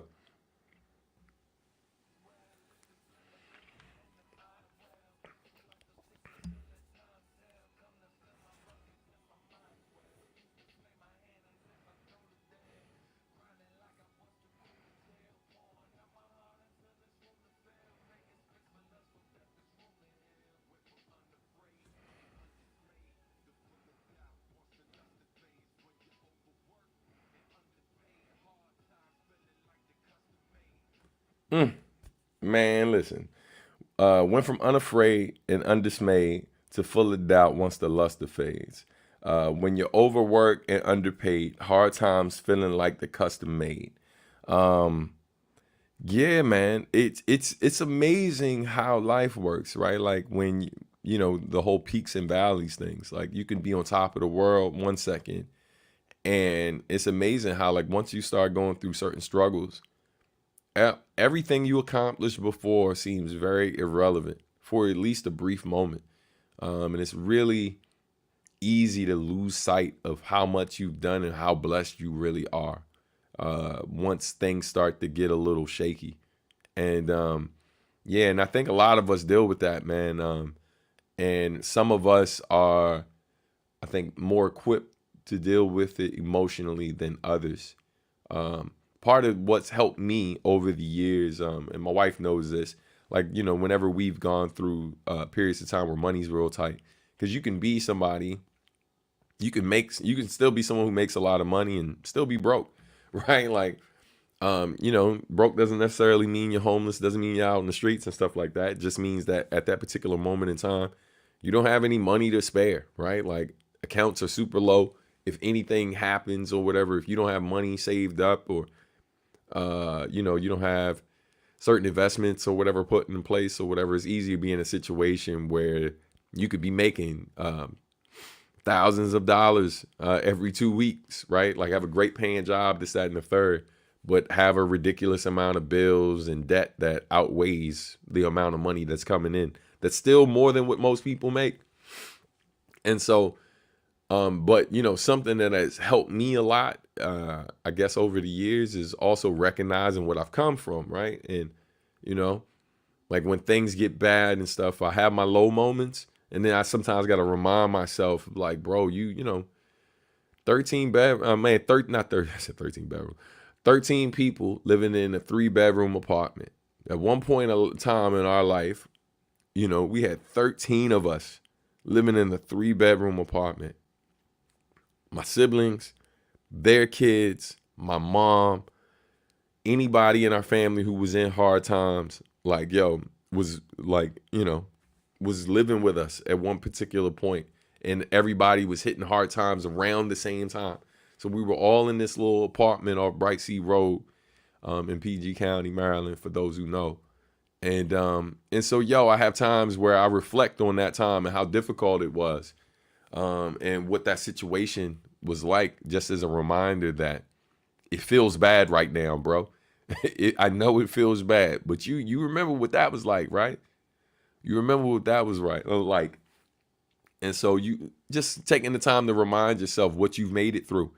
And but still also acknowledging that, like, in these moments where things get bad, it's amazing how, even though so many people around you are struggling and dealing with other things, it's really easy to lose sight of what everyone else is going through and really feel like, as I said, that these hard times are custom made for you and you alone. I know they're dealing with starvation over here, and countries are being bombed, and this group of people's experiencing this, and your neighbor just got robbed over here. But somehow, it seems like God has, or the powers that be, the universe, whatever you want to call it, it seems that still some type of force found time to just make things extremely difficult for you, right?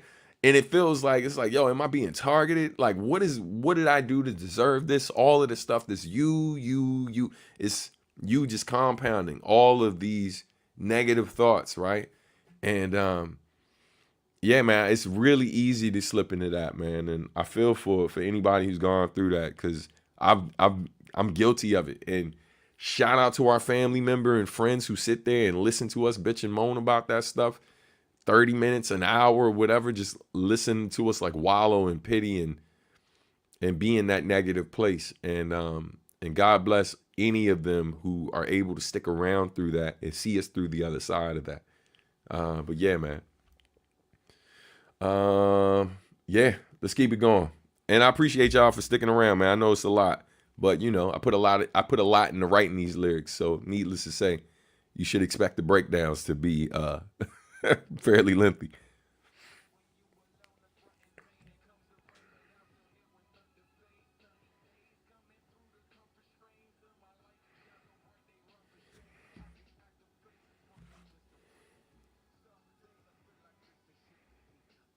Yeah, I mean, again, man, typical me. Like, there's rarely a time in songs I make where I'm gonna just go all negative and not act like there's, uh, there's. I'm not gonna ever act like there isn't sunshine. You know what I mean? After the storm or whatever, right? Like brighter days ahead and stuff. Cause if that were the case and that wasn't really who I was, I'd have been dead a long time ago, fam.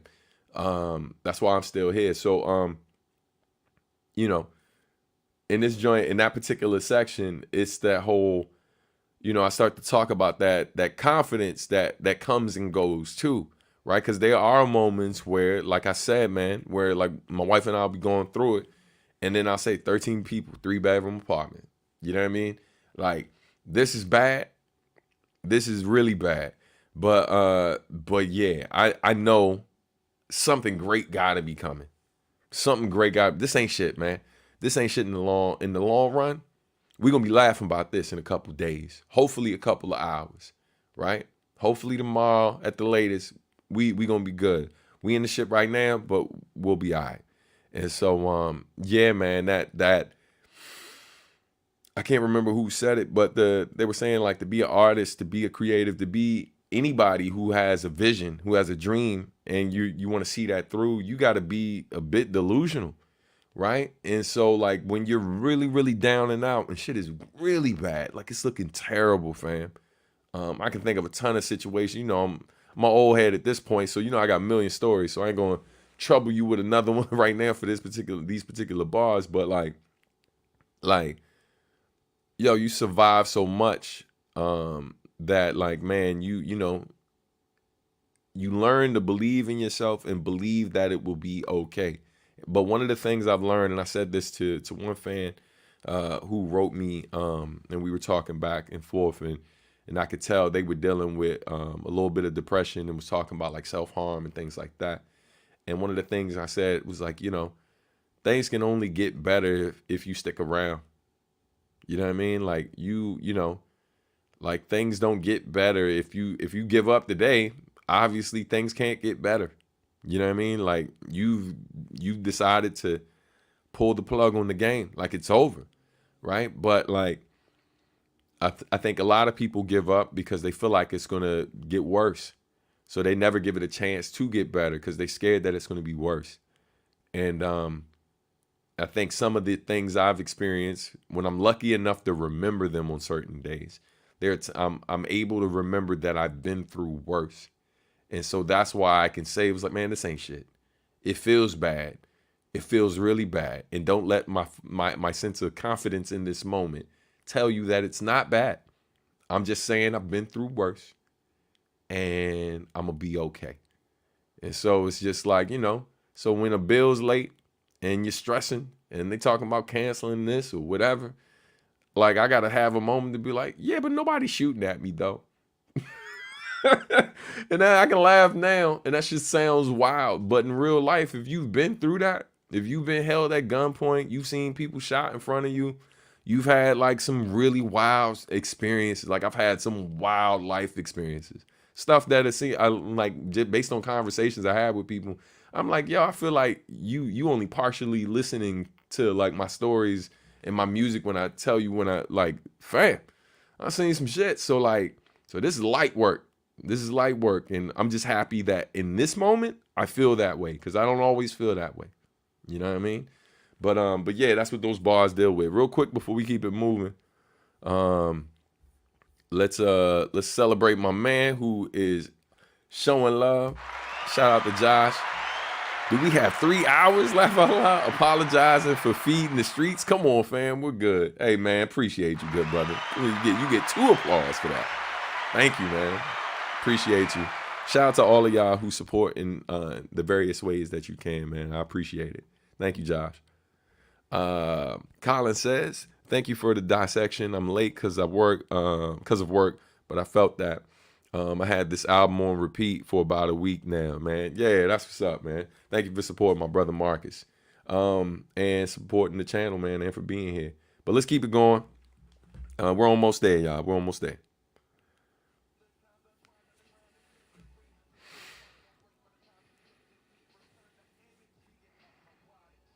Yo, that boy, pray my wife don't break from the time she lifted me.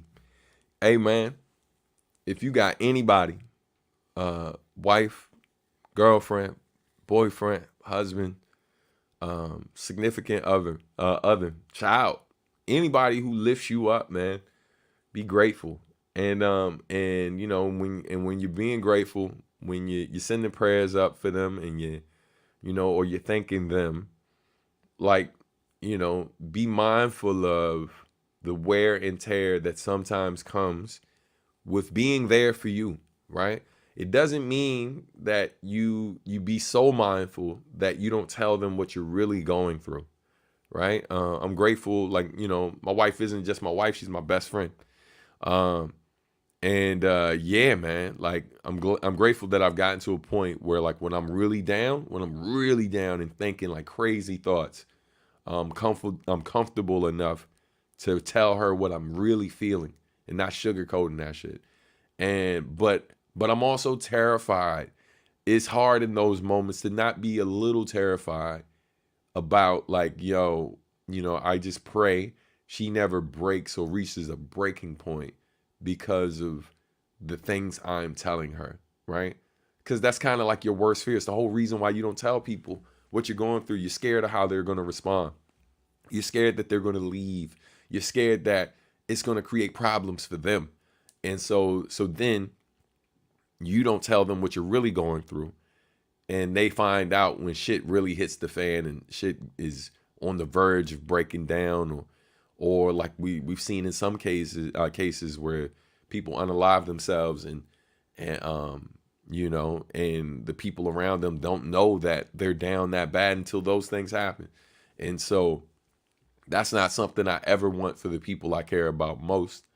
But yeah, it's hard, man. It's hard walking that line. But that line, man, every time I hear it, pray my wife don't break from the time she lifted me. Yeah, bro. It's because it's 26 years of lifting, bro. 26 years of lifting, and and of course, I do the same for her. But that's a lot, man. That's a lot. And so yeah. All right, let's keep it pushing.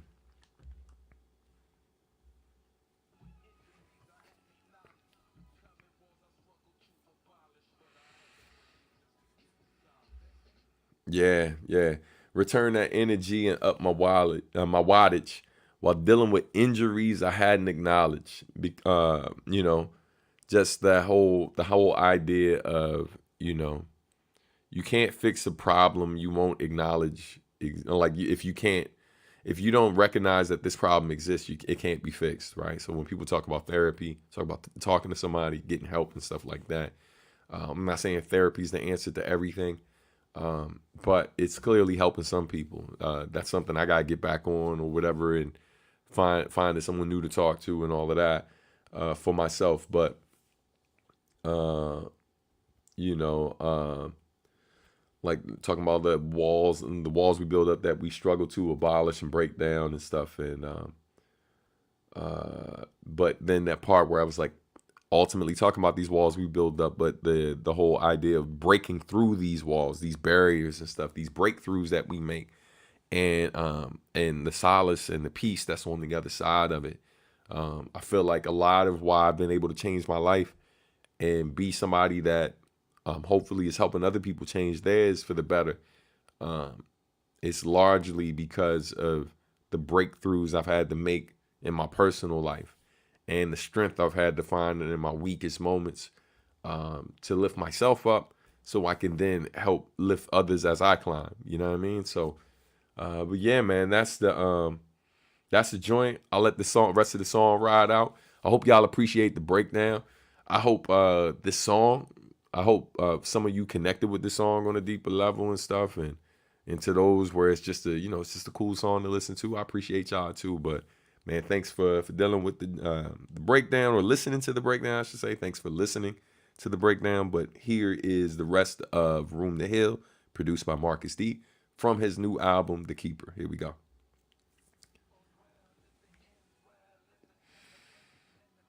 Well, the clock still ticking, so let time tell. Come to fill my bucket till my mind's well. Used to play my hand as if I knew the deal. Grinding like I was too cool to chill. Pouring out my heart until there's room to fill. Making space for love so that there's room to heal. They say all's well, but we ain't making sure our minds well.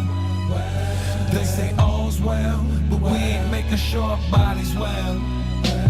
They say all's well, but we ain't making sure our hearts well. They say all's well, but we ain't making sure our souls well. They say all's well, all's well, all's well, all's well. The clock's still ticking, so let time tell, time tell, time tell. Play my hand as if I know the deal, know the deal, know the deal. Pouring out my heart until there's room to fill. Making space for love so that there's room to heal.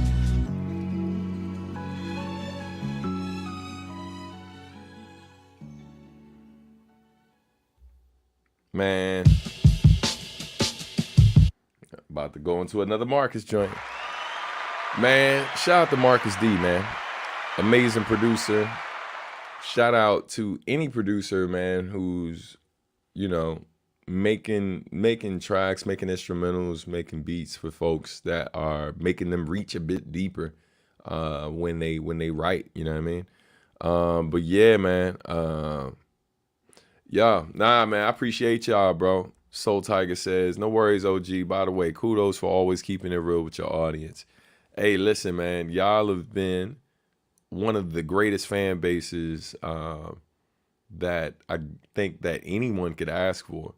I know, it's typical for artists to say that about their fans, but I've said this to y'all before, and I'm gonna say it again. Like, this is not just what I say, right? This is what other people who run organizations, other artists, they talk about it, man. When they pop up in these lives, when they come through certain spaces, when they come to live shows and see how we interact, people say that all the time about, like, the fans that I have, man. They talk about y'all, about how great of a fan base y'all are, and I think, yeah, man, I think a lot of that has to do with some of that has to do with the kind of person I am, but it speaks to the kind of person that a lot of y'all are. And I know a lot of y'all say things to me about, like, the impact that, my music has had and helping y'all get to where y'all are. And I'm grateful, but I'm sure there's way more than the contribution, my small contribution to your life. That has to do with a lot of different things. But I'm grateful that the music I've made attracts the kind of people that most of you all are. So thank y'all. You know what I mean? That's you know, that's a testament to who y'all are. But yeah, man, thank you so much. But yeah, man, that's been Anatomy of a Verse. Thank you for watching. Stay tuned for the next breakdown. I don't know, maybe one of these days I'll cave in and do Soar for Warpath. We'll see. I won't make any promises. Soar's a great joint, but like there's so many other ones that I kind of would rather break down. But y'all let me know in the comments, in the chat. Let me know what some other ones y'all would like to see me break down. I'm trying to also do a good job of making sure I do breakdowns of ones that are current as well, like while they're out and stuff, so people get a chance to get the breakdown a bit sooner. Let's see. Great Bop Alloy track. Yeah, man. Yeah, I was telling Marcus, it's like, man, missed the opportunity. We should have put featuring Bop Alloy on that joint too, or at least linking it to the Bop Alloy streaming service, our pages on the streaming services, you know, even though it's not right. Definitely an inspo to me musically. Thanks, mate. Hopefully we get to see you here and Marcus in the States someday. Best wishes. Yeah, where are you based? I'm assuming because you said mate. I don't know if you're. I'm assuming you're in Australia or somewhere like that, but let me know. You know, anything's possible. You can always make a poll for the next breakdown track in the comments. That's true.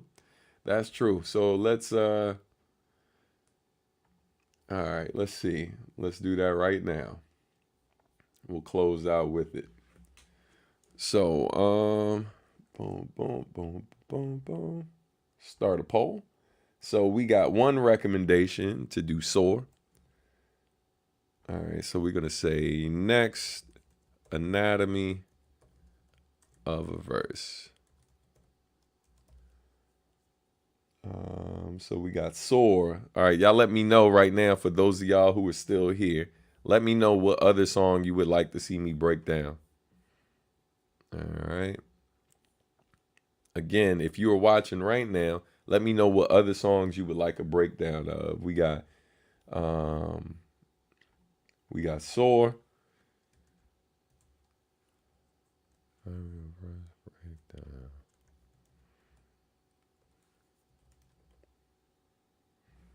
All right, waiting for a few more recommendations. Would it be crazy to have an album breakdown of where you have to have an album break? Wait a minute, hold on. Or where you have where you are at personally, emotionally wise, during the creation of those albums. That would be dope, man. Hey, that ain't a bad idea, fam. I'll definitely consider it. Yo, oh my God, Warpath, you're hilarious, man. All right, so we got Crutch as another recommendation. Yeah, Crutch / Cool It Down. Okay, I like that. Okay, so we got those two. Let's see if we can get one more. Yeah, hey man, listen, I'd be down to do definitely down to do another album breakdown. I did one, I think, for To This Union a Son Was Born when we hit the 20th anniversary. I know with Sacrifice, we're on the verge of hitting 20 years of Sacrifice. We're still a couple years off of that. That was like 4 years away. I'm trying to think of what other albums are hitting milestones. Already missed. It's crazy to me that Home Is Where the Art is more than 10 years old. But yeah, we're 12 years at this point with that one. Ooh, that would be fire. Count on Us, though. I kind of like Count on Us, man. I like doing breakdowns for ones where we got videos for, too. You know, it's just more interesting visually. But yeah, Count on Us would be a dope one. All right, I'll take one more submission. Did you ever break down Heart? All right, that's the last one. All right, Heart. All right, so I did not do a breakdown for Heart. So we're going to start the poll now. And I'm going to hang on here for at least I'll hang on here for at least another 5 to 10 minutes, so we got a chance to see what wins the poll. All right, but again, your choices are, as you can see, for some of y'all can see it now. We got Count on Us, we got Heart, we got Crutch, and we got Soar. And so right now, they're neck and neck. Count on Us and Heart are tied. We'll see what happens. So again, I'm gonna hang on here for a few more minutes. If there are any other questions while the poll is going on, I'll take one more question and then we'll get out of here because we definitely ran 2 hours today. Count on Us just took the lead. Count on Us is at 60%. I'm sorry for Soar right now. I'm so sorry for Soar. All right. Let's see. Oh, sidebar. While we wait for the poll to complete. Kind of Heart is hot too. Dang. Yeah, man. Heart's a classic, man. Straight up. Shout out to Kenichiro Nishihara. Sorry, Warpath. But to you and the rest of the audience, I went with one of my picks. Hey, man, listen, you got to do what you got to do. Okay, we got 6 votes in. 50. Sorry about that.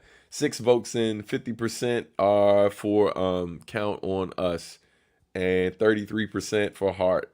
All right, we still got a few more people who have not voted yet. So we got one for Soar. I think that one for Soar might have been Warpath. Warpath, like, hey, man, I'm going to vote for mine. But yeah, man. So right now, Count on Us has the lead. Heart is at 33%. Soar is at 17%. All right. But yeah, what was I about to say? I think. Oh, good. That was one of my. Oh man, thank you so much, man. I'm glad you enjoyed that. All right. So let me see. All right, we're at 7 votes now. We got 43% for Count on Us, 29% for Heart, and Soar is also tied for 29%. I definitely feel away with y'all. No love for Crutch. No love for Crutch. Cool It Now. I love that joint. That's a song that I haven't been performing, but I absolutely need to add it to the repertoire for the live shows. Do you like the Heart original or remix better? I like the original better. But I'm not a person who's always like the original's always better. But in this particular instance, I heard the remix and it's solid, but I definitely like the original a lot better. And obviously, there is a certain level of bias because that's what you produce, but I mean that's what you wrote to. But there are instances where, like for example, the version of Blessing It that everybody likes is not the original version of Blessing It that I wrote it to. It was a slower beat. It was a more chill beat. But the upbeat version of it, live, it just goes, right? I feel like overall, more people gravitated to that for a lot of different reasons. And I don't know if I even feel like that remix between those two things are better. Like one is better than the other. I just feel like they're so different. Like one is a little bit slower in tempo, the original, and it's more chill. The other one is a lot more upbeat and aggressive, and those horns are crazy. So they're two different vibes. And so like, I feel like depending on the vibe, you can go with either. But live, I'm always going to do the remix because the remix is the most popular version. Okay. I think I can end the poll now because it looks like the people who are going to vote are done voting. So let's go ahead and end the poll. Ladies and gentlemen, boys and girls, it looks like next week we are breaking down, Count on Us. Count on Us is the winner. All right. So on that note, it's time to get ready to go. Josh says, Cool It is definitely my favorite track on the album. Yeah, man. Couldn't tell by the voting, though. Like Cool It Now didn't get a single vote in these streets, but it's all right, though. But listen, folks, I got to get out of here, man. Got business to take care of. We got to take my mother-in-law out tonight. That's going to be fun. But yeah, man, y'all have an amazing day.